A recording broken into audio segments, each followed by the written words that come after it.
En mi pensar, luz y claridad. En mi sentir, no hay vanidad. En mi actuar, fuerza y verdad. Así crecerá mi alma con fortaleza y bondad. Si me expreso en estos términos, no se trata de crítica denigrante. Fue una necesidad histórica el que en determinado trance la naturaleza fuera despojada por completo de Dios y del Espíritu, para que así el hombre pudiera aprender la suma de pensamientos abstractos que le permitieran comprender la naturaleza exterior, tal como se hizo posible por medio de las concepciones de Copérnico, de Kepler y de Galileo.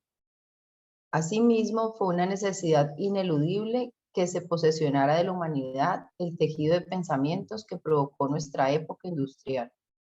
Sin embargo, se hizo necesario, al mismo tiempo que esta época ofreciera un sustituto para lo que no halló acomodo en la vida exotérica, es decir, un sustituto que compensara al hombre de la imposibilidad de encontrar el acceso directo de la tierra hacia el mundo espiritual. De Jesús a Cristo, Rudolf Steiner. Bueno, muy bien, entonces vamos a comenzar con nuestro dibujo de formas, retomando la semana pasada quedamos en la serie de puntos de 4 a 3 puntos, los que trabajaron la semana pasada, los que de pronto se conectan por primera vez o no habían hecho el tema de cintas trenzadas, es como un tejido, así como lo dice allí en el escrito, que nos ayuda, digamos, a equilibrar, digamos, ese tejido de pensamientos con estas fuerzas solares del medio. Entonces, vamos a hacer una textura de puntos. Vamos a empezar mejor empecemos por 3 puntos que conforman, que si lo uniéramos conformarían un triángulo equilátero, es decir, con el mismo lado. Y entonces con esta forma nos estábamos moviendo en diagonal, ¿sí? No vamos a unirlo con recta, sino con diagonal. Y vamos a empezar primero con el dedo, abarcando todo el triángulo. Y si me muevo en medio de estas diagonales, abarcando el triángulo, conformaríamos esta forma que es como un nudo. ¿Sí? Entonces vamos a empezar con esa forma. Nos movemos primero con el dedo entre los puntos y posteriormente con un color claro. Y digamos que el nudo básico que tenemos en las cintas trenzadas. María Lucía, disculpa, tú puedes bajar una gotica a la cabeza. Eso. ¿Allí? Eso, muchas gracias. Listo. Sí, me tocó mover la pizarra porque mi pizarra está en vertical. Entonces la recomendación es que pongamos la hoja en horizontal cuando tengamos texturas más largas, más amplias de puntos. Entonces, y volvemos a pasar una y otra vez por este cruce, porque aquí ya se forman varios cruces. Forman 1, 2, 3 cruces. En esos cruces tiene que estar uno como muy presente. Muy presente. Y me van dando como un guiño, me van haciendo una señal cuando ya tengamos esa primera forma lista, con esos 3 puntos básicos.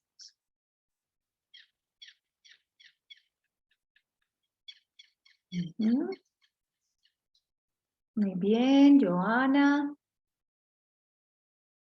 ¿Listo, Estefanía? Estefanía, eres sí. Muy bien.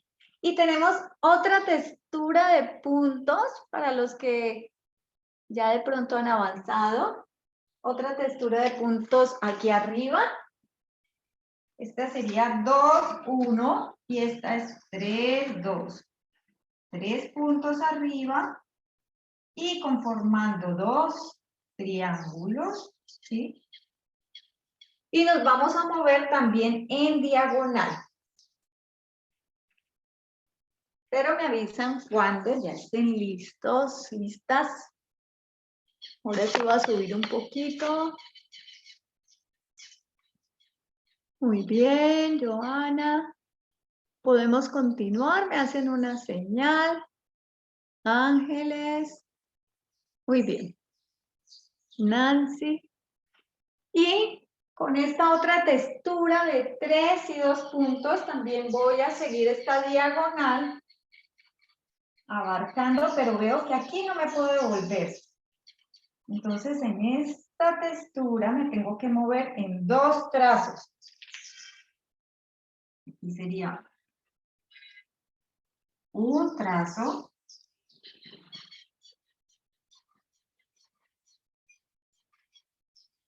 Y moviéndome en la diagonal contraria,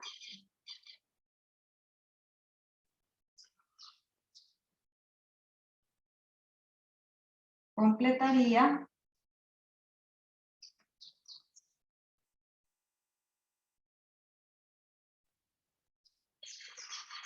tratando la idea con este movimiento en medio de los puntos es no estar, es pasar en el medio de esa textura de puntos.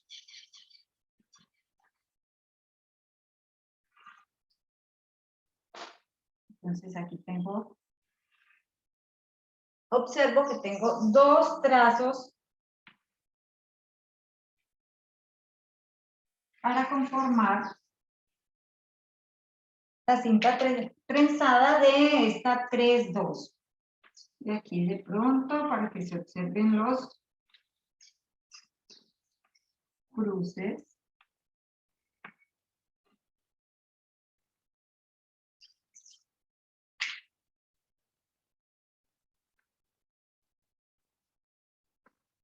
Muy bien, y así nos movemos como Joana está mostrando, lentamente, repitiendo una y otra vez esa forma que nos ayuda, como decía el escrito, a ordenar nuestros pensamientos que a veces los tenemos hechos un nudo, un caos. Entonces es importante este ejercicio de ordenar. Hay como un orden, una ley aquí a la que nos acogemos. Y que también podríamos movernos por esa textura de muchas formas, pero cuando seguimos como ese orden, logramos una armonía en el trazo. Muy bien, Bárbara.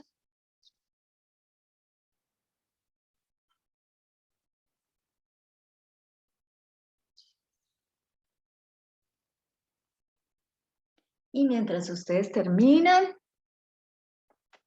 o los que han terminado, yo voy borrando mi pizarra.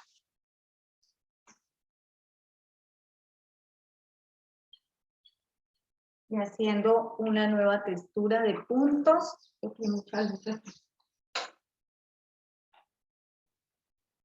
Los que también ya tengan lista su segunda forma, vamos a colocar o voltear la hoja o a colocar un papel lo más amplio posible en horizontal como tengo mi pizarra. Y vamos a iniciar con las series de 3 puntos. Donde arriba voy a colocar 7, 6 y 7. Entonces, voy a colocar 1, 2, 3, 4, tratando de que sea a la misma, 6 y 7. 7 puntos arriba, 6 puntos equidistantes en medio de la textura anterior.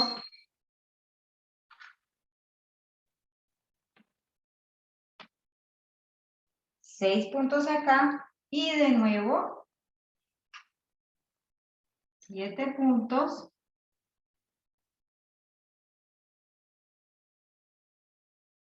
Con respecto a la primera, se formaría un cuadrado o dos triángulos así en esta nueva textura de 7. 7, 6, 7.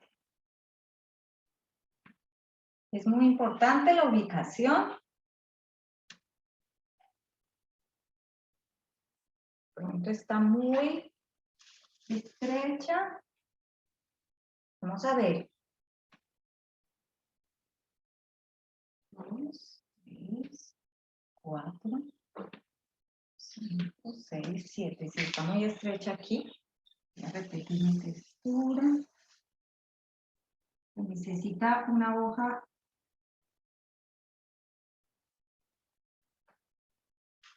¿no? 6 y 7.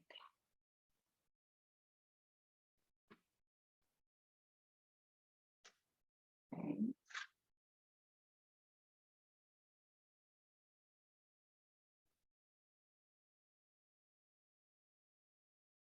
Vamos a ver. Y siguiendo el mismo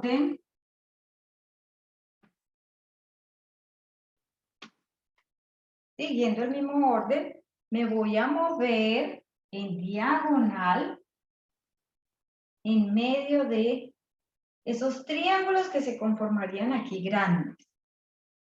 Entonces voy y vuelvo, subo, bajo, me devuelvo. Es importante hacer primero el movimiento, tener claro el movimiento. Cuando ya tengamos ese movimiento, hacerlo con nuestro color para crear ese orden. Ya todos tenemos la textura, 7, 6, 7 puntos. Entendiendo que se conformarían aquí como dos triángulos si nos moviéramos en línea recta. Pero como nos vamos a mover con dibujo de formas, con estas fuerzas del medio, entonces vamos a empezar en diagonal. Me van a observar primero a mí, en diagonal. En diagonal, en medio de esa textura del punto. Cuando llego aquí al extremo inferior abajo, me devuelvo y sigo el mismo orden. En medio de los puntos, en diagonal. Y sigo.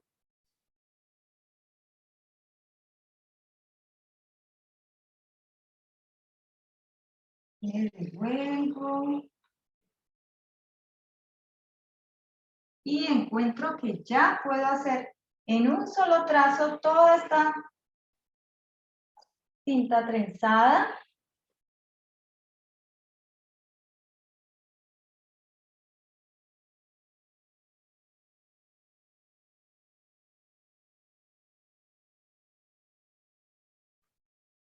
Pasando una y otra vez.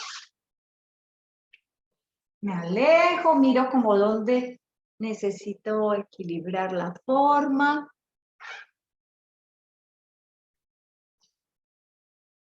Vuelvo y paso con la tiza aquí. Ojalá se muevan lo más amplio posible y con un material blando, un color blando. Esta tiza no es que sea tan blanda, está un poco dura, pero es lo que tenemos.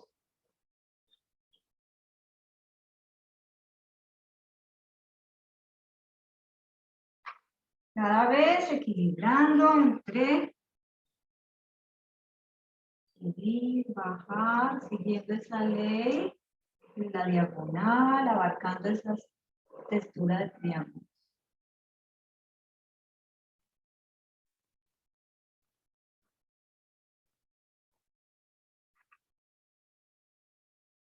Llevándonos allí uno y otra.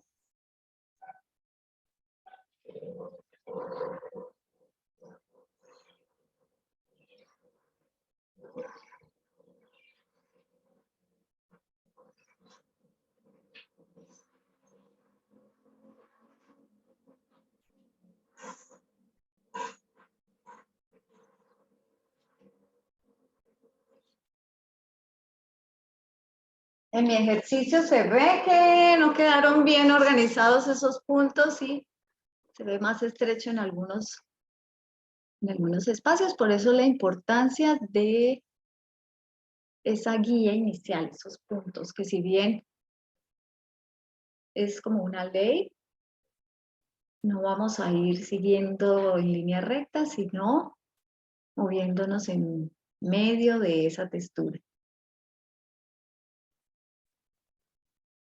Subiendo y volviendo. Allí tenemos las fuerzas polares de también la recta y la curva, ¿sí? De sujetar y soltar. Que una y otra vez estamos ejercitando con este tipo de dibujo.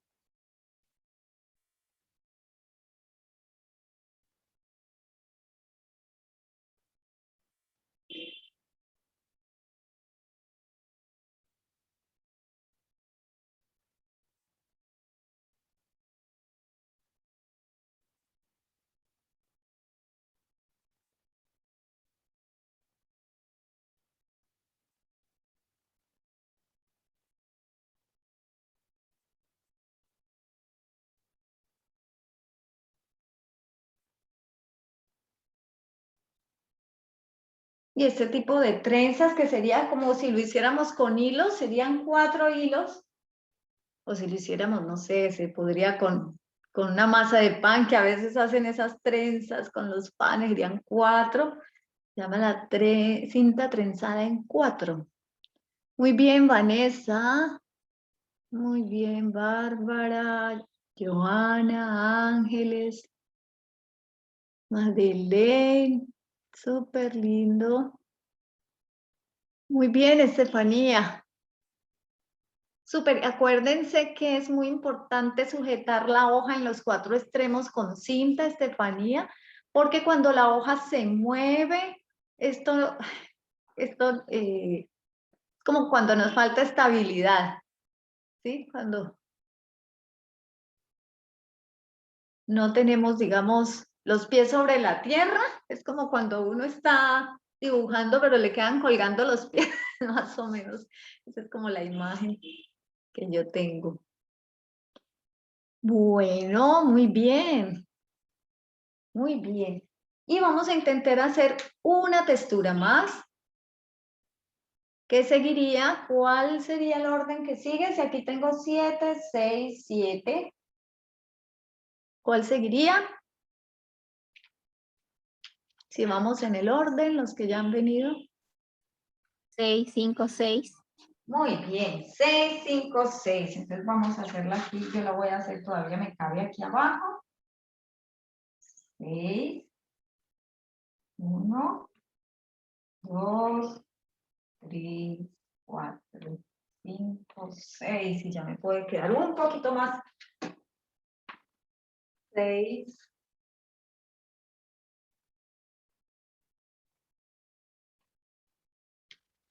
5 y 6.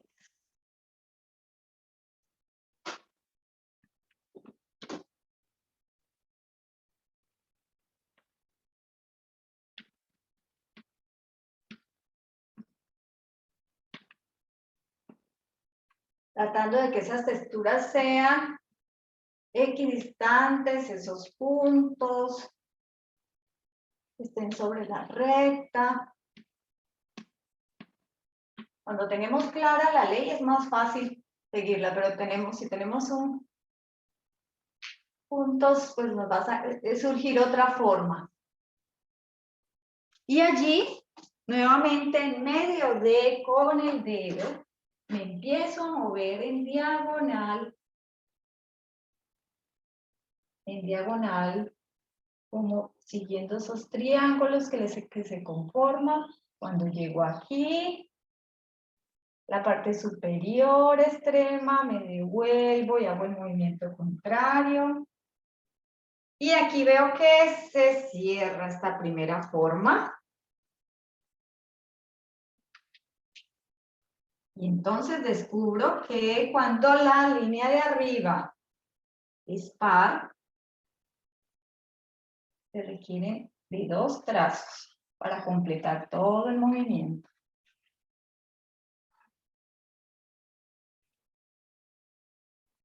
Y tengo un trazo, voy a bajar.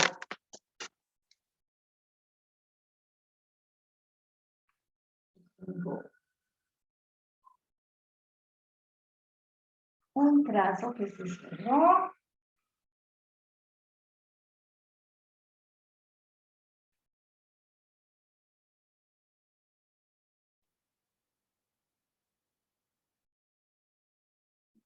En este caso lo voy a hacer con un color.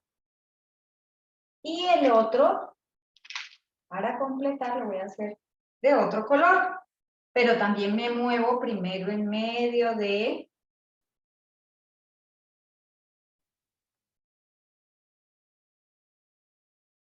con mi dedo.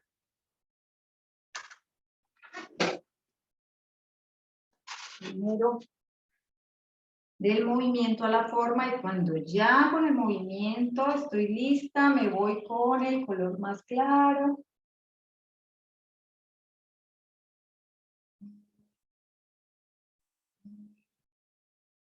Tratando de hacer esas líneas cada vez más.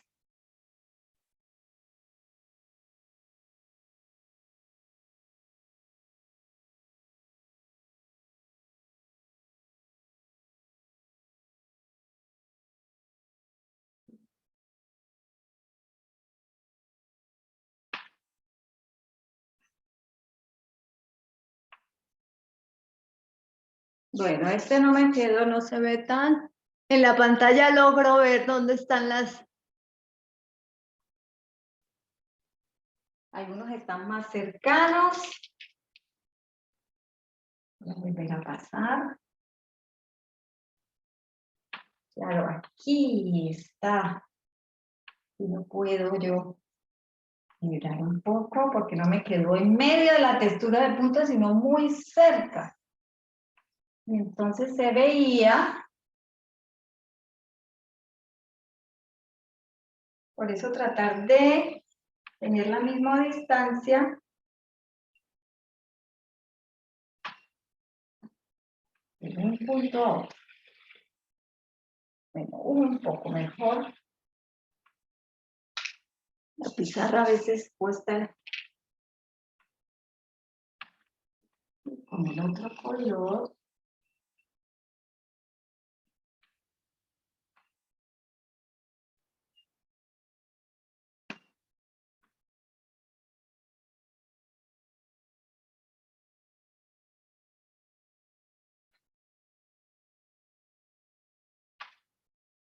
Cada vez tratando de que la forma sea más equilibrada, más armónica, más simétrica. Cuando se trabaja de lado, como en mi caso, es más complicado. Entonces, el trabajo de ustedes seguramente va a ser mucho más equilibrado, porque yo estoy trabajando de lado en una pizarra que me queda bajita.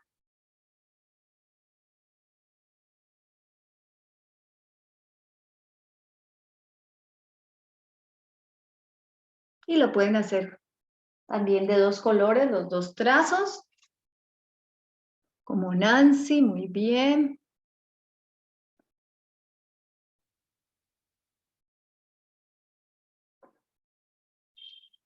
Ángeles también está fluyendo con otro color, azul. Muy bien.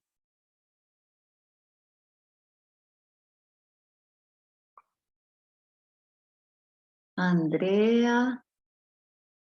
Muy bien, muy lindo.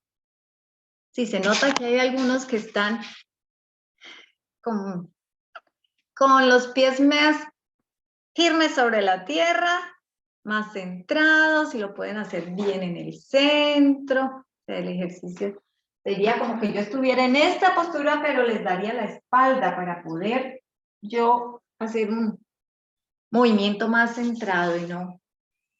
Porque la posición de mi cuerpo, mi postura influye en la forma.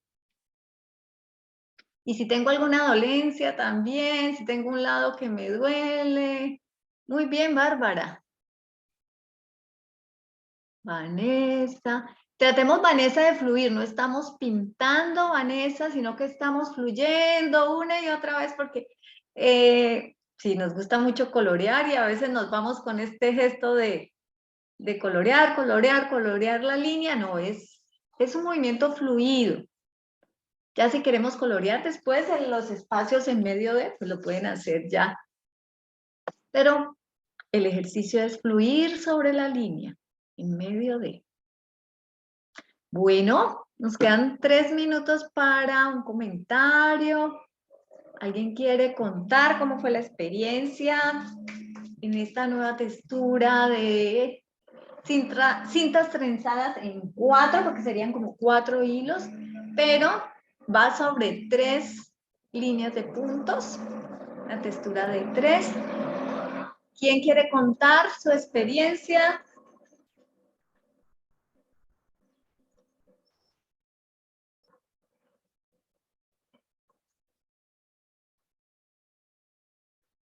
Uno nomás, no todos. Yo, María Lucía, gracias. Nancy. Al hacer los puntos, da cierto temor con tanto punto poder hacerlo bien, pero luego sí, sentí que fue como algo intuitivo, como que la mano me iba llevando para lograr este trenzado equilibrado en medio de la textura de puntos. Entonces, te agradezco mucho, María Lucía.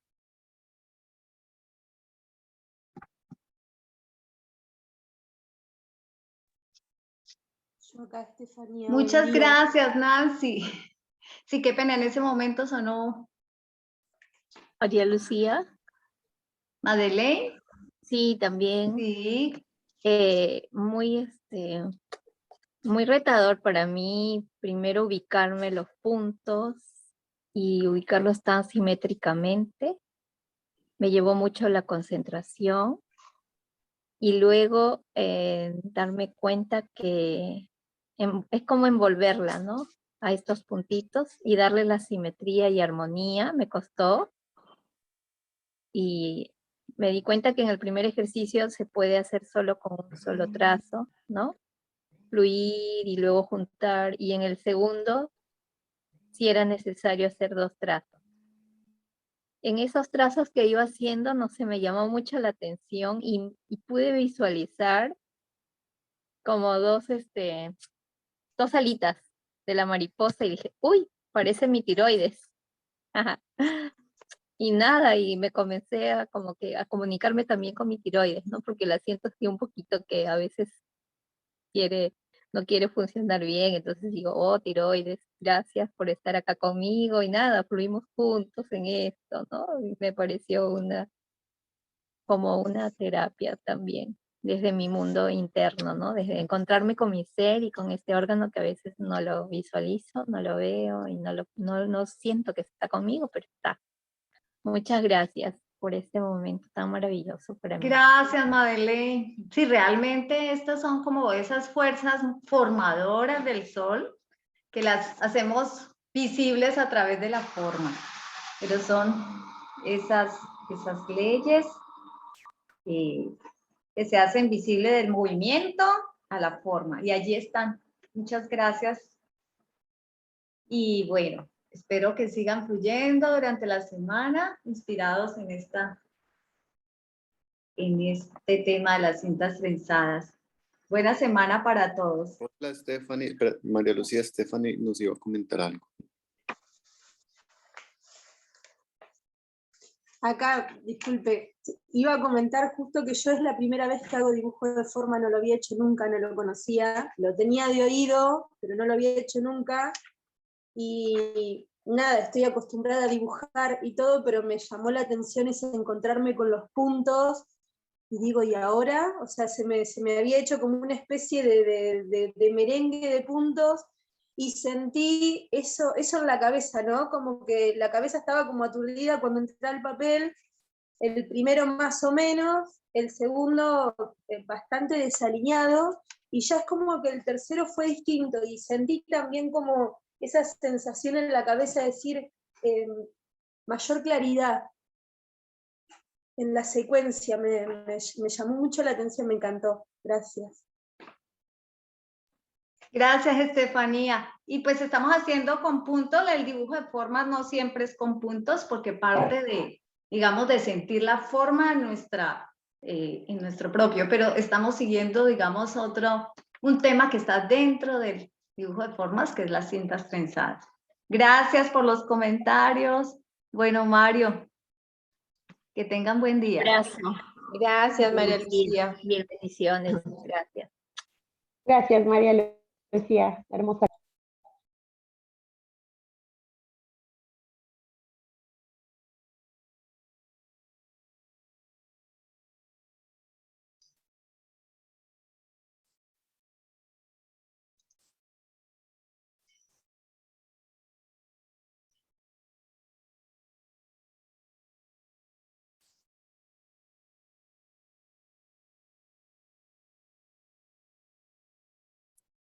Bueno, voy a leer yo.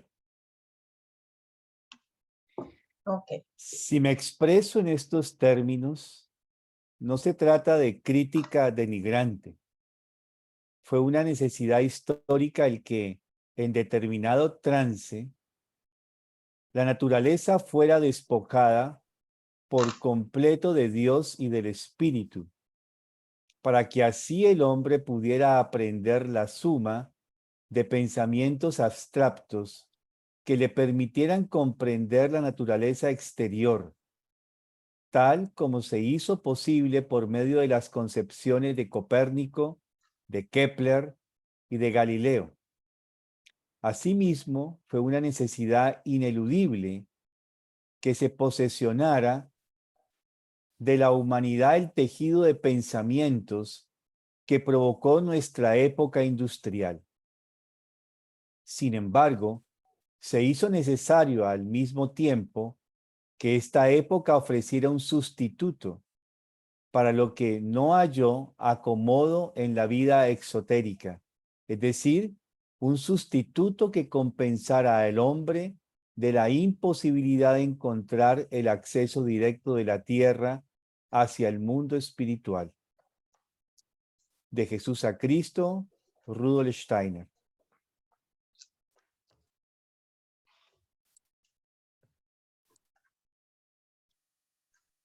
Bien. Esta frase tiene bastante conexión, o este pensamiento que viene desarrollando Steiner en este libro, que también le llaman el Quinto Evangelio. Y lo que viene hablando es cómo justamente el ser humano posee una naturaleza material.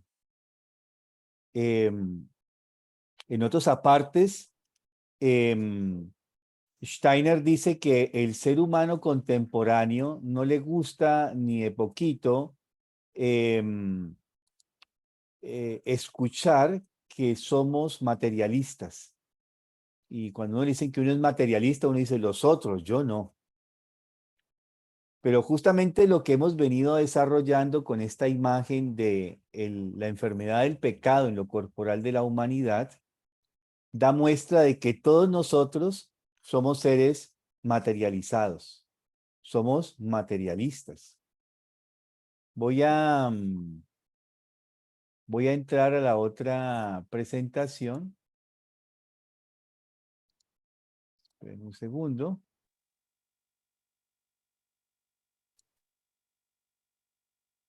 Y vamos a recordar un poco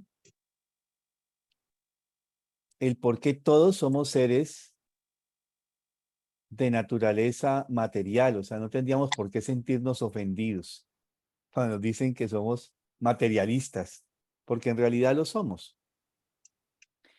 Ya hemos visto, o sea, voy a retomar un poquito para las personas que apenas están entrando, que el misterio del Gólgota, como lo venimos tratando de entender, tuvo tres etapas previas.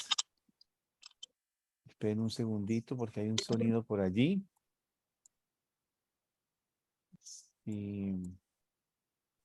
Bueno, entonces hubo tres periodos previos. Ya vimos que en el periodo lemuriano, las fuerzas adversas al desarrollo del ser humano influenciaron para generar un desorden a nivel sensorial. En un segundo porque hay un micrófono abierto por allí. Ya, creo que ya. Entonces,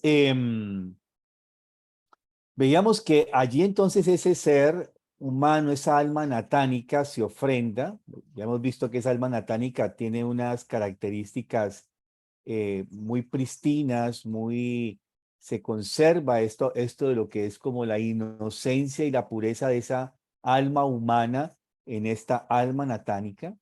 Justamente al momento de acontecer el pecado original o la enfermedad del pecado en lo corporal de la humanidad, y esta alma se ofrenda para que el Cristo intervenga y detenga esa intensificación de lo sensorial en los seres humanos. O sea, esa hipersensibilidad que hubiésemos tenido si esta entidad natánica conjuntamente con el Cristo no hubiesen intervenido. Luego hubo otro momento en la primera etapa del periodo Atlante, donde ahora esas mismas fuerzas adversas al desarrollo del ser humano tratan de influenciar en las fuerzas vitales, generando una avidez animal en el ser humano. Y nuevamente hay esta intervención de estos dos seres, el alma natánica y el ser de Cristo, e intervienen previniendo que esto no suceda. Y luego al final del periodo Atlante, estas mismas fuerzas adversas tratan de llevar un desorden en la naturaleza anímica, en las funciones del pensar, sentir y voluntad, llevándolas a un caos. Si eso se hubiera tenido éxito, los seres humanos hubiésemos caído en la psicosis, en un delirio desbordante. Y el cuarto momento ya es el que conocemos como el fenómeno del Gólgota mismo. Todo lo que el Cristo durante esos 3 años tiene que vivir y al final padecer lo que es la muerte y la resurrección en el Gólgota como tal. También vimos, y en ese sentido tenemos que entender lo que Steiner viene diciendo en este pensamiento que viene elaborando en este texto, y es que en el momento de que justamente el ser humano, inocente, porque era inocente realmente, consuma del fruto del conocimiento del bien y del mal, se intensifica un autosentir. Es decir, hay un autosentir totalmente intensificado. Él tiene una vivencia de su ego y de su mundo interior de una manera exagerada. Esto es producto de este pecado en lo corporal de la humanidad. También va a tener una vivencia intensa de su cuerpo material, o sea, de su cuerpo físico y también de su sangre. Vamos a mirar ahora. Y esto hace de que apenas nos despertamos, nos identificamos con el cuerpo. Esto es lo que hace que al momento que tengamos que morir o que debemos morir, luchamos y hay una lucha por no abandonar la existencia material. Y eso es lo que se conoce en psicología y en tanatología como la agonía. Esa lucha por preservar y mantenernos en esta naturaleza física. Hay una experiencia de que este cuerpo y esta sangre son míos, me pertenecen totalmente a mí. Y ya a nivel de lo que produce en el cuerpo, ya vemos que conlleva uno obscurecimiento de la conciencia espiritual. Es decir, eso que llaman el ocaso de los dioses en la mitología, o también como se conoce la caída del ser humano, que fue paulatina, y ese paulatino fue el que él va perdiendo la conexión con ese mundo espiritual, cada vez más.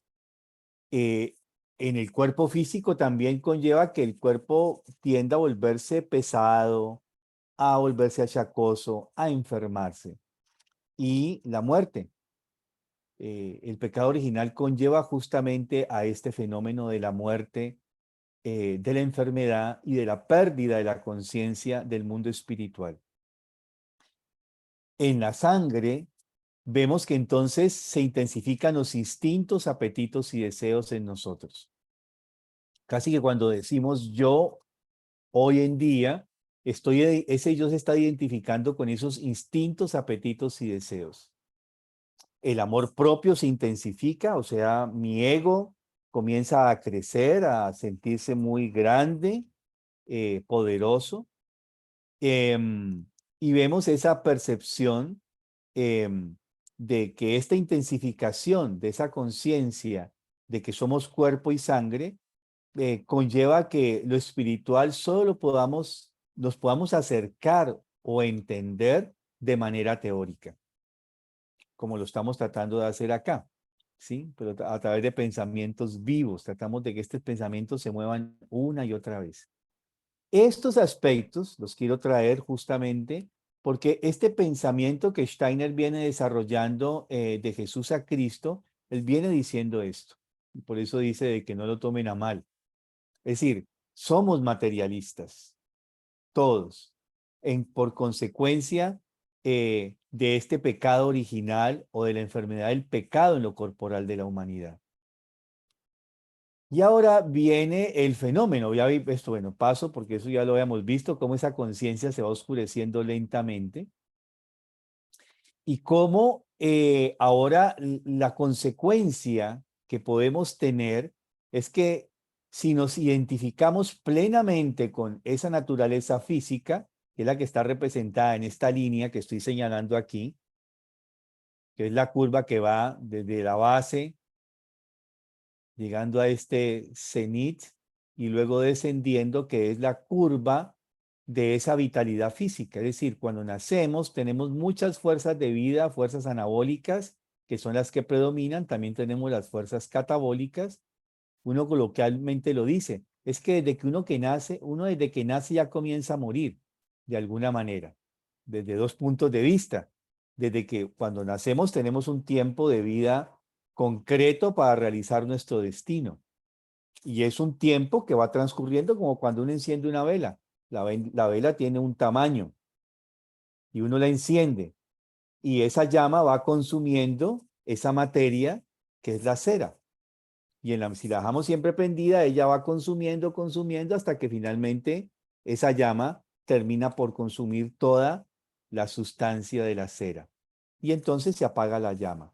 Es una forma de ver la existencia. Todos tenemos, cuando nacemos ya tenemos una velita. Algunos pequeña, unos mediana y otros más grande. O sea, son existencias más chiquitas, medianas y grandes, cada uno de nosotros. Y cuando nacemos esa llama es encendida. Es una forma de mirar ese ciclo de la vida. Y cuando decimos cuando uno ya nace, ya tiene la muerte ya ahí al ladito sentada acompañándonos, es pensando de que es así. Pero también desde el punto de vista fisiológico, el cuerpo humano tiene fuerzas de vida llamadas fuerzas anabólicas, que son fuerzas regenerativas de nuestro cuerpo. Y también tiene las fuerzas catabólicas, que son las fuerzas destructivas de degeneración en nuestro cuerpo. Y esas fuerzas nos acompañan en equilibrio hasta más o menos los 30 años.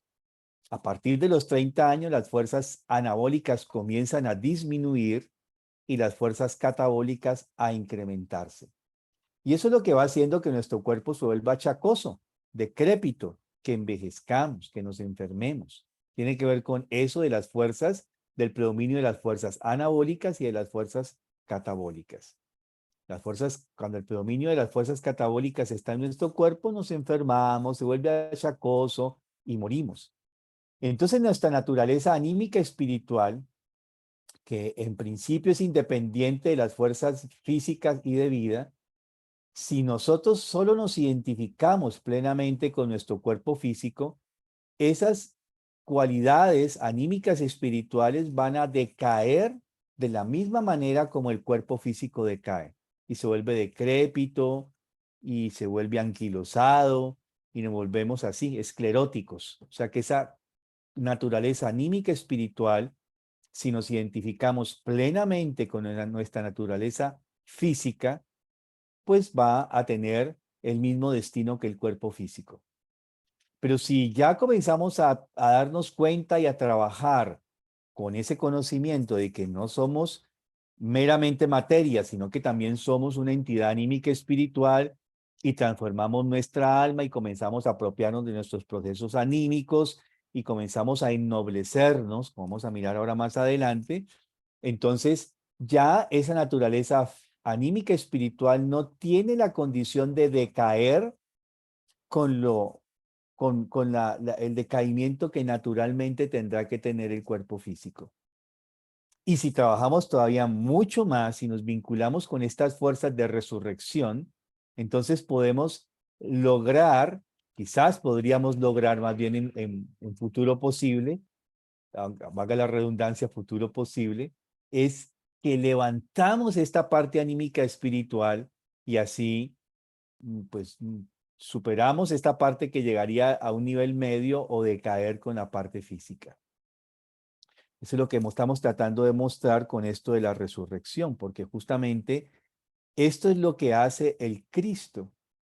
El Cristo toma el cuerpo de Jesús de Nazaret, que es un cuerpo físico que viene de esta herencia, aunque se ha preparado a través de generación tras generación tras generación, porque ese fue el destino del pueblo hebreo, preparar un cuerpo perfecto, lo más perfecto posible, trabajado a través de todas estas generaciones, a través del trabajo de las tribus, para que hubiese un cuerpo donde esta naturaleza del Cristo pudiese encarnar.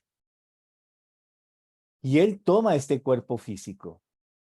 Y ahora hay que mirar lo que va a trascender justamente con la naturaleza de ese cuerpo físico. Porque uno de los primeros aspectos es que ese cuerpo físico de Jesús, de Nazaret, al estar penetrado por la esencia del Cristo, Él nunca va a perder su conciencia espiritual. Nosotros la hemos perdido de manera natural. Nosotros ya no tenemos una conciencia de la conexión con ese mundo espiritual. El Cristo justamente va a mantener esa conciencia plena. Hay muchos relatos en los evangelios donde Él dice esto, lo expresa, ¿sí? Yo y el Padre somos uno. Yo y el Padre estamos en conexión. Lo que yo hablo me es dado por mi Padre. ¿Sí? Sobre todo hay muchos pasajes, sobre todo en el Evangelio de San Juan, donde se menciona esta conciencia de que él siempre mantiene en conexión permanente con el mundo espiritual. Nunca ha perdido durante toda su existencia esa conexión espiritual. Ese es un primer aspecto importante de recordar. Ya esto lo hemos manejado, pero estoy tratando de tratar de una manera nueva hoy.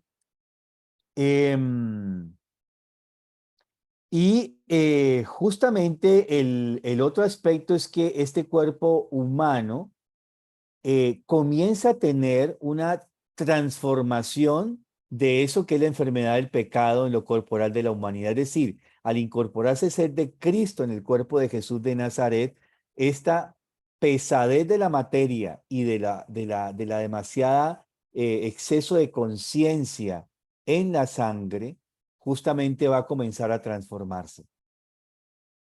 Hay que mirar algo, y antes de seguir con los otros dos puntos importantes de este efecto del Cristo en el cuerpo, en la naturaleza de Jesús de Nazaret, hay que entender dos aspectos que siempre nos vienen dados cuando nos hablan del pecado original.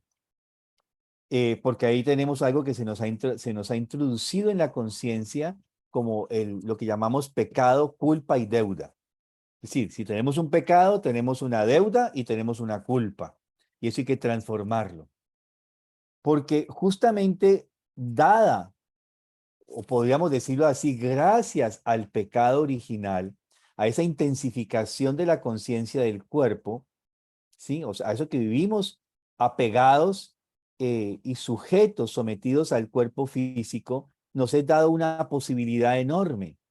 Y es que podemos ganar nuestra autonomía. Gracias a eso, a que el hombre intensifica su conciencia dentro de su conciencia corporal, el hombre va a lograr una individualización con el mundo espiritual.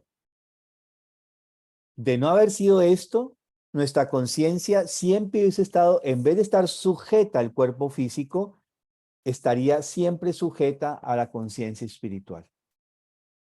Entonces, dado el pecado original, o gracias al pecado original, el hombre ha podido lograr justamente su autonomía, su soberanía humana, su conciencia individual. Eso, si lo miramos desde ese punto de vista, es positivo, ¿sí? Obviamente eso tiene el efecto negativo. Que si uno se queda meramente en esa conciencia, pues tiene estas consecuencias que hemos mencionado. Y el otro elemento, la segunda gran tarea dada para la humanidad con el pecado original, tiene que ver con que justamente ahora el ser humano puede no ennoblecer y purificar su sangre a través de un ennoblecimiento de sí mismo. Y esta fue la gran tarea justamente que logra este pueblo hebreo con esta misión, que es transformar, purificar esta naturaleza astral que a través de esta excesiva conciencia de la sangre se intensifican instintos, apetitos y deseos. Y eso lo podemos leer muy bien en el Antiguo Testamento. Toda la tarea de qué comer, cuál es la disciplina que tienen que tener, cómo deben comportarse, cuáles deben ser los hábitos, las costumbres, los ritos, eso que está descrito en el Antiguo Testamento tiene que ver con esa tarea de ennoblecer ese cuerpo físico del futuro donde se va a encarnar el Cristo Jesús. Y justamente con esto ya todo este trabajo de ennoblecimiento de este cuerpo, ya hecho por la misma naturaleza humana, es donde el Cristo encarna en este cuerpo de Jesús de Nazaret y ahora comienza a transespiritualizar esto que ha sido densificado en la carne y en la sangre. Entonces, es importante entenderlo desde este punto de vista, así como lo estoy tratando de narrar. El tercer elemento, entonces, es que ahora no solamente comienza a transformar la naturaleza física y la naturaleza de la sangre, ahora introduce una conciencia permanente con el mundo espiritual. No se pierde en este cuerpo de Jesús de Nazaret, no se pierde ni un solo día, ni un solo instante esta conexión con el mundo espiritual. Y ahora el tercer elemento es que él comienza a ennoblecer todo lo que es neurosensorial. Ya hemos visto de que nuestros sentidos están totalmente sujetos a la materia, están totalmente relacionados con el mundo material. Y él comienza como un tercer acontecimiento a ennoblecer esas fuerzas, esos poderes sensoriales. Y el cuarto elemento es que él, a su vez, comienza a ennoblecer todas las fuerzas vitales. Y estos dos acontecimientos son explicados en los evangelios como la multiplicación de los panes y en la transfiguración. él comienza a ennoblecer tanto esa naturaleza humana, el Cristo comienza a ennoblecer tanto la naturaleza humana, a ennoblecerlo, a ya, digamos, a trascender lo que de egoísmo hay en esta naturaleza humana de Jesús de Nazaret. Y ellos perciben, los discípulos perciben al Cristo como un ser que se está donando constantemente, igual que los astros, que se entregan sus fuerzas, como el sol. Todos los días nos entrega sus fuerzas, una y otra vez. Toma del universo y entrega. Toma del universo todas estas fuerzas cósmicas y nos la entrega a través de eso que conocemos como el fenómeno de la luz, que es mucho más que la luz, dicho de una manera material. Y los discípulos perciben que el Cristo es como un gran astro que dona y dona. Y esto es justamente colocado en este misterio, en esta gran señal de la multiplicación de los panes. Y cuando él sigue penetrando en esta naturaleza física y ya no se queda meramente en la parte astral, sino que penetra en las fuerzas vitales, ellos perciben esto el momento en que él es el misterio de la transfiguración sobre el monte Tabor. Y ahí ellos están percibiendo esto de cómo penetra plenamente en las fuerzas vitales de este cuerpo de Jesús de Nazaret. Y el cuarto momento es cuando ya esas fuerzas llegan hasta los huesos. Ya vimos qué es cuerpo y qué es sangre. ¿Se acuerdan que hemos descrito esto anteriormente? Él va penetrando en toda esta naturaleza y llega hasta penetrar estas fuerzas espirituales hasta en los huesos. Y él ya justamente está comenzando como cuando uno se comienza a desintegrar. Podemos imaginar esto, ¿no? Comienza a transespiritualizar tanto la materia que comienza ya como a evaporarse, podríamos tenerlo como una imagen, solo como imagen, ¿sí? Y es cuando está narrado en los evangelios que llega María Magdalena, la única que se da cuenta de este evento, que él está escarnando, se está muriendo realmente, dicho físicamente, fisiológicamente se está muriendo, y es cuando ella lo embalsama, llora, y con sus lágrimas y con el aceite lo unge, le hace realmente la extrema unción.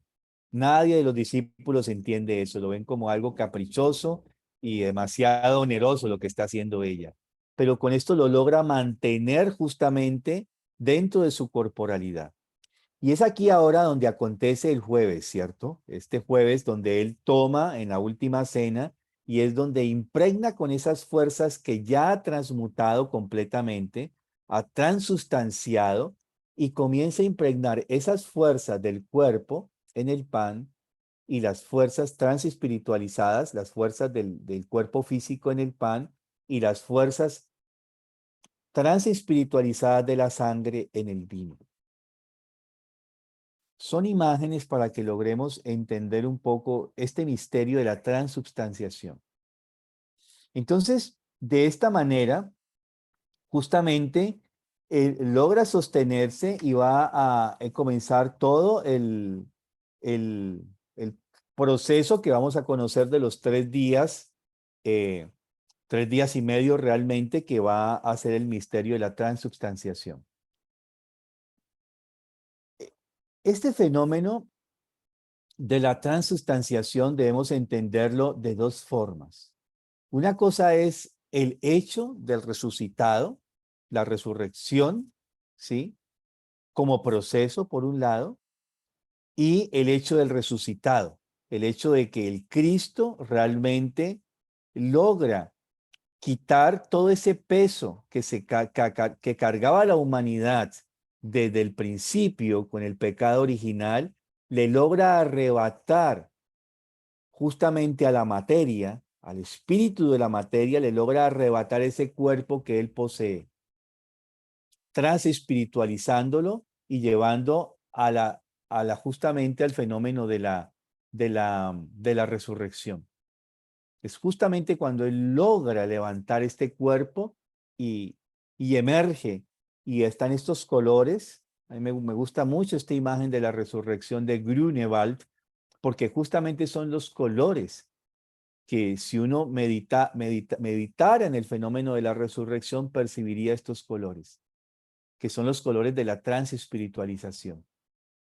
Es toda una imagen, solamente los artistas podrían entrar mucho en esta imagen de los colores que están allí, de cómo hay una transespiritualización. Si uno va de todo esto, de lo que es lo negro, y cómo hay una transmutación del color. Solo a partir del color podría uno meditar en esta imagen. ¿Sí? Lo que pasa realmente allí es lo que se transmuta. ¿Sí? Los pintores saben esto, cómo toman el color de lo denso, lo van transformando en un color vivo.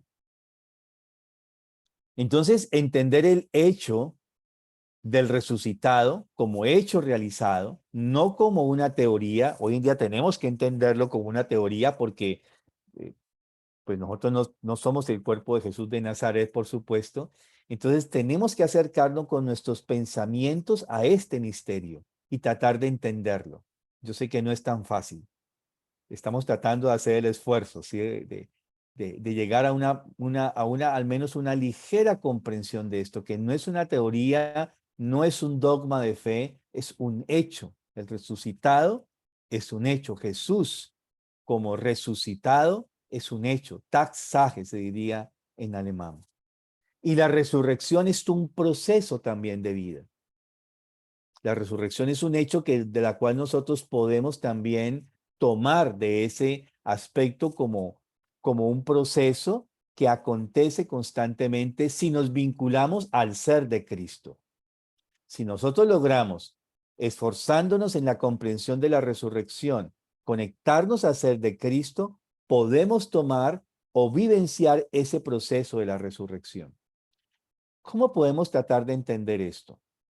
Personas, por ejemplo, que han sido desahuciadas físicamente, es decir, no hay nada que hacer con esta persona, usted ya prepárese para atravesar el umbral y de pronto acontece algo que esa persona voltea totalmente sus procesos de muerte y puede seguir viviendo. Hay muchos ejemplos de eso en la vida concreta, cotidiana. ¿Sí? Una de ellas, yo siempre hablo de uno de esos tantos casos que es el milagro del llamado doctor Caracas, un médico que le da un cáncer, tiene una metástasis en todo su cuerpo, no hay nada que hacer, solo prepararse para que tenga la muerte más tranquila posible, fallece, clínicamente fallece después de padecer un cáncer terminal. Y atravesando el umbral, él va a contar después de esto que se encuentra con un ser de luz que le dice, tú tenías que haber vivido así, pero tú decidiste vivir así. Tu tarea era esta, pero decidiste vivir de esta forma y así no cumpliste tu tarea. Entonces ahora este ser de luz le dice a él, si él quisiera tener la oportunidad de poder cambiar eso. Y él dice que sí, que si él pudiese tener la oportunidad de enderezar eso de lo que él no hizo y poderlo hacer, que él lo haría con gusto. Y este ser le dice que si está seguro de ello, él le dice que sí. Y él cuenta cómo este ser mete su mano en su vientre y al sacarla saca una especie de roca negro, rojizo, un rojizo negro, oscuro, lo saca de su cuerpo. Y en ese momento el ángel le dice, o este ser luminoso, acuérdate del pacto. Y entonces, en ese momento, él vuelve a su cuerpo físico con gran sorpresa y admiración. Los médicos, todos los colegas que lo conocían, se sorprenden de que él está vivo después de estar muy bien muerto. Porque estar bien muerto después de un cáncer que ha hecho metástasis y se lo ha llevado uno, es incomprensible, es un milagro. Esa es una de las anécdotas reales, ¿sí? Es real, es un hecho real, esta historia de vida. Y este médico, el doctor Caracas, después de de regresar a la vida, comienza a hacer pues, una gran obra y es hablar de este mundo espiritual. Justamente era un hombre tan materialista o más que todos nosotros, y entonces él comienza a hablar con todos sus pacientes y crea grupos de oración y grupos de estudio donde comienza a hablar de este mundo espiritual. Esa es una de las anécdotas, ¿no? O muchas otras creo que ustedes pueden tener, muchas de estos ejemplos de vida donde las personas han sido desahuciadas y pueden volver a vivir. Es como si tuviesen una segunda oportunidad. No me voy a detener en todas esas historias, pero yo como psicólogo he podido escuchar muchas de ellas, de estas historias como tal. Ese es un aspecto de lo que podemos encontrar como este proceso de la resurrección y cómo cuando nos vinculamos con el ser de Cristo, con el resucitado, justamente podemos tomar de estas fuerzas de la resurrección, o participar de estos procesos de resurrección. Uno de esos es a través de las Eucaristías que tienen algunas de las comunidades cristianas, no solamente la católica, ya veíamos eso también hace 8 días, son muchas comunidades que tienen esto, pero también lo podemos hacer a través de muchos ejercicios anímicos espirituales, poder nosotros tener esta conexión con los hechos de la resurrección como tal. Entonces no podemos pensar, y una vez quiero volver a traer esta imagen, de que se fue el Cristo, Él está allí, como resucitado está. ¿Nos logramos conectar? Va a depender de nosotros. Y va a depender de cómo cada vez nosotros logramos transformar esta condensación de lo material en nuestro cuerpo y en nuestra sangre.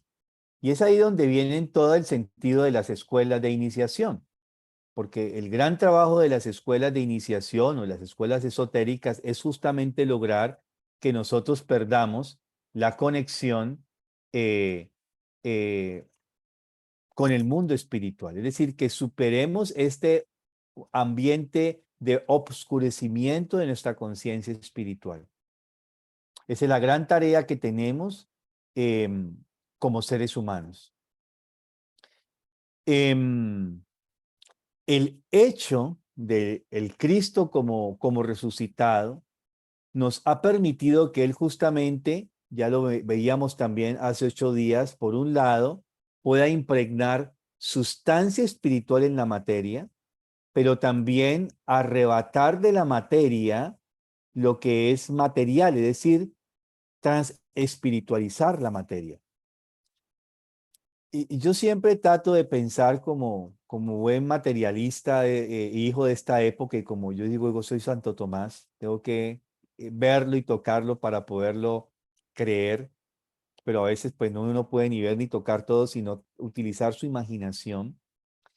¿Cómo sería esto de la transespiritualización de la materia? Yo imagino entonces un bloque de un buen trozo de hierro. Ustedes saben que el hierro es pesado, y por ese peso que tiene, esa densidad material, él pues siempre está sujeto a la tierra, ¿no? Ahora imaginamos que esa composición que tiene ese material, ese pedazo, trozo de hierro, comienza a perder el hierro.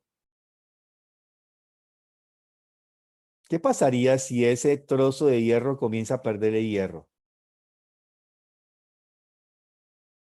¿Se lo pueden imaginar? Va perdiendo su densidad. Y al perder su densidad, ¿qué pasa con ese trozo de hierro? ¿Va a ser difícil levantarlo de la materia? No, ¿cierto? Va a ser mucho más fácil levantarlo de la materia. Hay procesos químicos donde podemos hacer esto, ¿no? Lo podemos realizar de esta forma, donde lo material, a través de ciertos procesos bioquímicos, logramos que pierda esa densidad de la materia. ¿Sí? Es como tratar de imaginarlo de esa forma. ¿Cómo lo podemos hacer? Bueno, si nosotros superamos, sí, dice Miguel, se transformaría en algo mucho más liviano. Exactamente. Entonces, ese aspecto de que se transforme en algo más liviano es allí. Nosotros podemos hacer de que nuestro cuerpo pierda esa densidad material. Si cambiamos, por ejemplo, nuestra alimentación, si cambiamos nuestros hábitos de vida, si dedicamos un espacio a meditar o a orar, si dedicamos un espacio a ennoblecer nuestras percepciones, andar no solamente en el mundo denso de la materia, sino contemplemos un amanecer o un atardecer. Solo eso. Dedicarnos a contemplar amaneceres o atardeceres, lo que nos guste, o los dos si podemos, ¿no? También lo que uno pueda. Solo contemplar.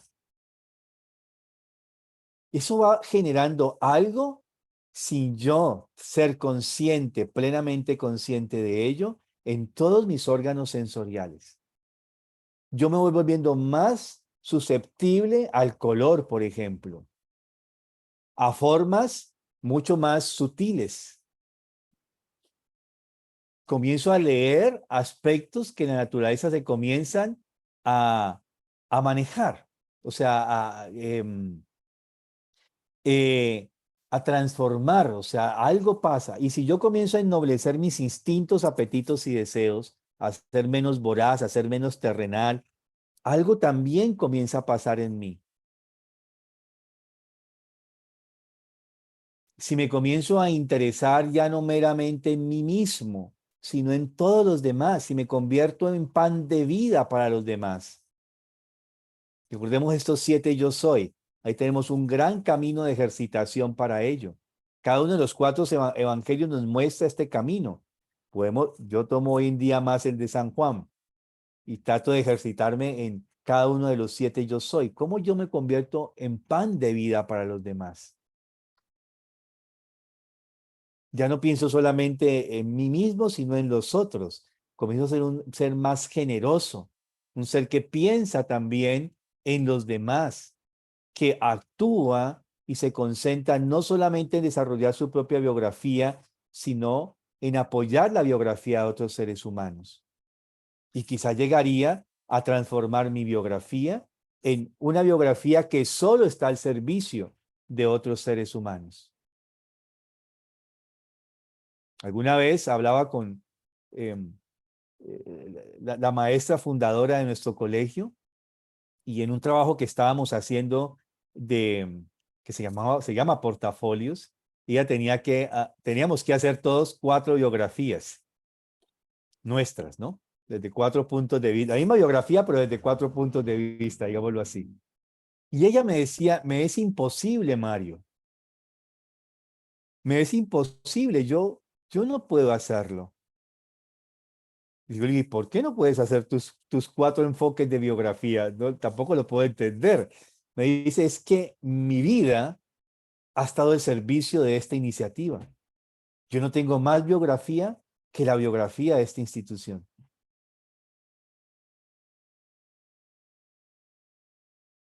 ¿Sí?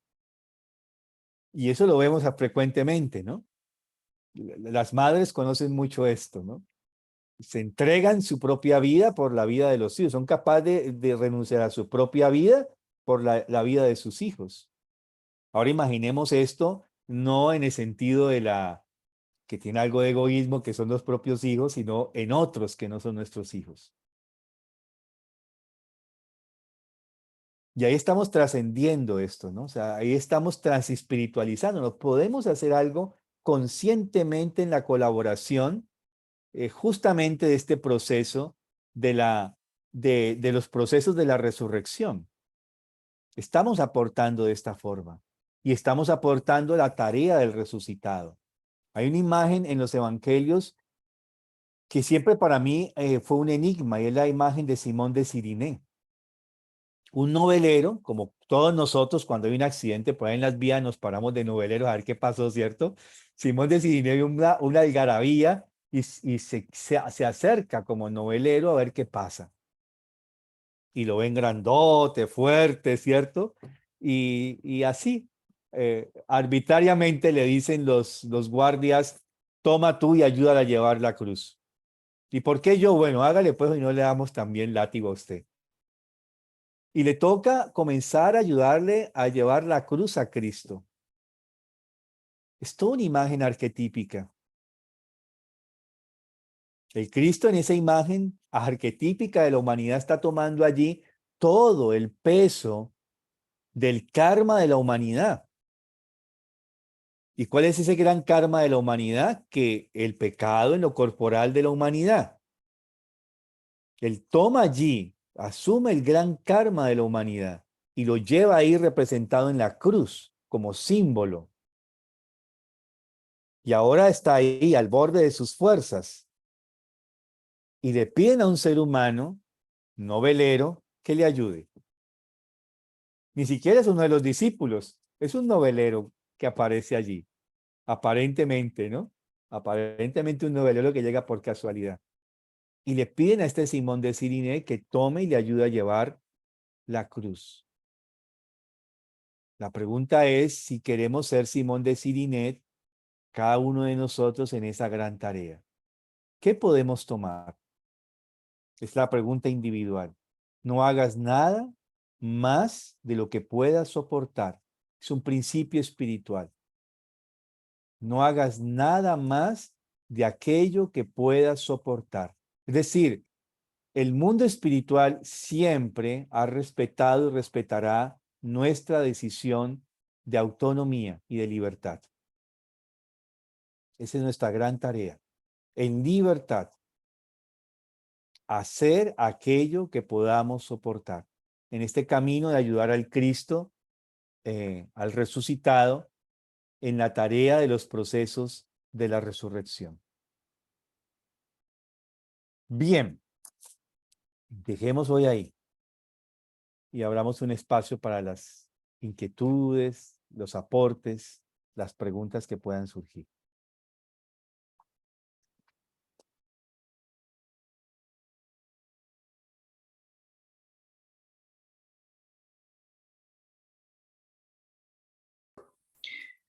Mario, yo, María de los Ángeles, quería preguntarte algo que me parece que no me quedó tan claro a mí, para que me ayudaras.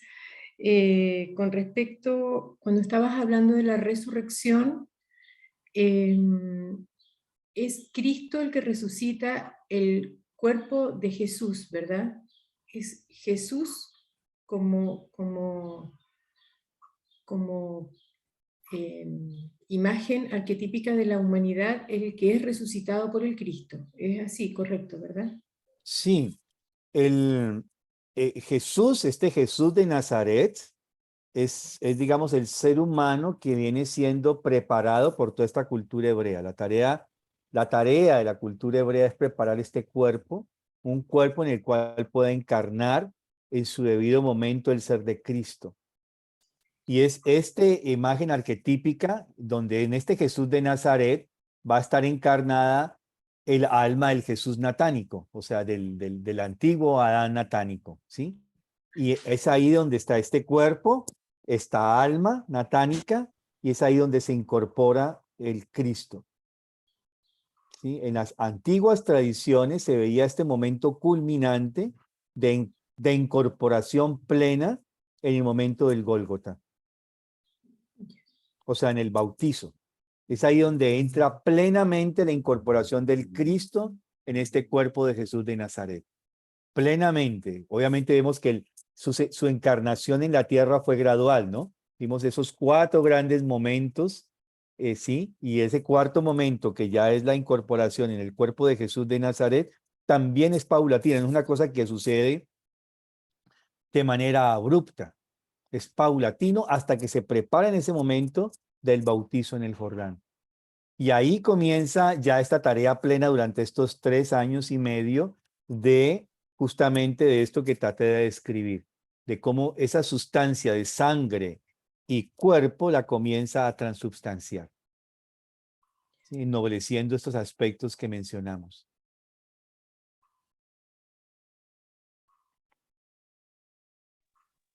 Yo quisiera hacerte una pregunta, Mario, por favor. es sobre que mencionaste que se puede hacer una biografía desde 4 enfoques. Si me puedes aclarar cómo podría hacer esto.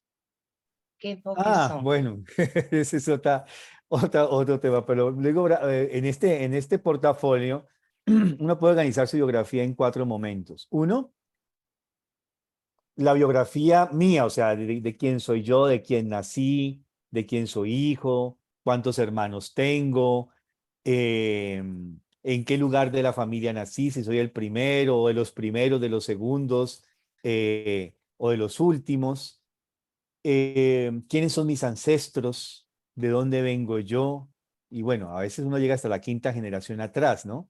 Con suerte. ¿Quiénes son mis antecesores? De quién obtuve yo este cuerpo y esta sangre, digámoslo así.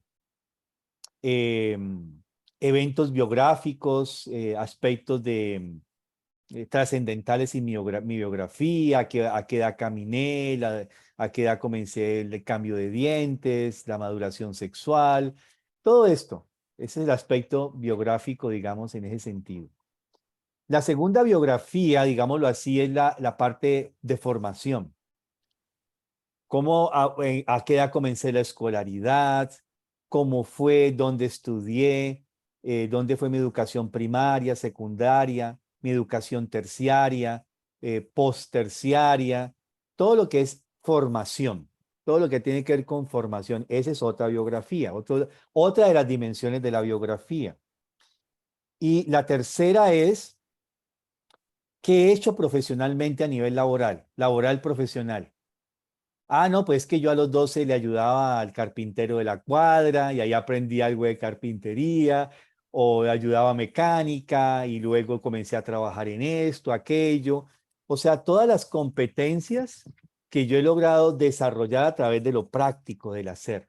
Y quizá luego ya me gradué o me formé en una profesión técnica y o profesional y comencé a trabajar. ¿Y qué competencias mi trabajo ha logrado que yo desarrolle? Y la tercera dimensión de la biografía son las crisis. Y a veces uno piensa de que las crisis, las dificultades, todos los infortunios que uno ha tenido le han permitido ganar competencias también. Entonces, en ese sentido, lo que uno desarrolla estas competencias como en 4 categorías de competencias, que no voy a hablar ahora de ellas. Entonces, uno va organizando, luego todos estos los acumula en una serie de competencias y entonces uno dice, caramba, yo tengo mucho más competencias de las que pensé que tenía. ¿Sí? Porque esas 4 dimensiones de la biografía ya te dan para ganar, pues, nuestra identidad, lo que somos nosotros. Entonces, ese era el trabajo que estábamos haciendo con esta maestra fundadora. Y cuando ella desde muy jovencita se entra a la formación, tendría escasos 18 años quizás, entra a esta formación de los maestros, arranca la formación con 20 años, o sea, ya el 18 más o menos tenía cuando comienza, cuando el colegio arranca tendría 21, y toda su vida estuvo al servicio de esta iniciativa. Entonces, su biografía fue paralela al desarrollo de la iniciativa institucional. Ese es el destino de los pioneros. Eso es otra cosa. ¿Sí? Cuando hablamos de biografías, están los fundadores, están los pioneros, están después los que llegan después también en una iniciativa. Entonces, eso es otro aspecto. Si yo he sido pionero dentro de alguna iniciativa. Entonces vamos mirando estos aspectos, ¿no? Entonces hay algunas personas, sobre todo los fundadores o pioneros de una iniciativa, muchas veces confunden su propia biografía porque, es decir, mi biografía es la biografía de la institución, de alguna forma. Y a veces tienen biografías muy dolorosas, porque no se les retorna, ¿cómo decirlo? De la manera justa. No se les hace el retorno o el reconocimiento debido a su labor. Porque todas las crisis que ha padecido la institución, todas las situaciones difíciles por las que se atraviesa, se convierten en personales. Normalmente siempre uno está viendo, como somos tan materialistas, vemos solamente las cosas erradas, ¿no? Los errores, los defectos, lo que no funciona, pero a veces no tenemos un momento de reconocer. Y el reconocimiento, que es una cuestión que está casi que muy tergiversada, por un lado, porque a veces se hacen los reconocimientos no como son, pero el reconocimiento es parte muy importante de la vida. Yo estoy convencido de eso. O sea, el reconocer es poder ver el camino de un yo sobre la tierra, digámoslo de esta forma. Y a veces vemos solamente quejas, indignaciones, y esas personas terminan padeciendo todo esto. Pues digo, a veces es ingrato, ¿no? A veces terminan, y he conocido algunas personas que terminan siendo expulsados de esas comunidades. Sí, doloroso, pero ese es nuestro mundo, ¿no? Que tenemos que superar justamente y lograr a esto de lo que yo siempre he llamado el patrimonio cultural de las instituciones. A veces desechamos, como cuando nos cogemos que queremos hacer limpieza en nuestra casa y sacamos todo. Este ya me aburrió y uno saca todo lo que tiene, ¿no? Los libros, las cosas viejitas, y a veces uno no tiene en cuenta la importancia de ese patrimonio cultural. A veces así tratamos como cosas viejas a los seres humanos y no debería ser así.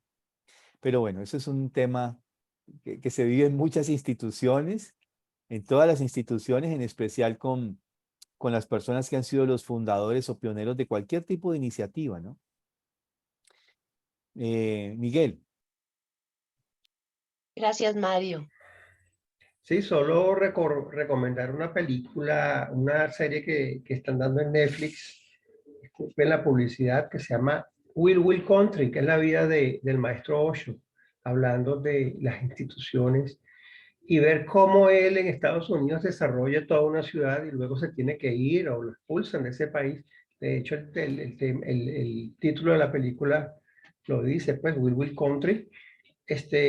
Y como una persona, por su nivel de desarrollo espiritual, puede pues, sobrellevar todo lo que sobrellevó con respecto a esa situación y seguir su camino y terminar, pues, como terminó, como todo un maestro de desarrollo espiritual. Sería interesante que se vieran esa serie de Netflix. Gracias. Sí, muy bonita esa biografía. Y justamente esto es lo que nos hace, y quiero cerrar con esto, en que debemos entender, a pesar de que somos tan soberbios, tenemos que vencer nuestra soberbia y entender de que esta tarea no la podemos hacer solos. Que necesitamos al menos de la ayuda y el sostén de alguien que ya por todos nosotros lo hizo. Y es aquí donde debemos prepararnos para cada vez más conscientemente entrar en relación con el resucitado y entender que no es un concepto, entender que no es una teoría, entender que no es un dogma, sino que es taxaje. El resucitado es un hecho. Y los procesos de resurrección también son un hecho que acontece en la naturaleza. Podemos verlo una y otra vez. Bien, entonces dejemos por hoy acá y les deseo un buen resto de semana y un buen día. Muchas gracias. Gracias, Muchas Mario. gracias, maestro. Gracias. Muchas gracias. Buena mañana. Muchas gracias, un placer. Gracias, Mario. Gracias.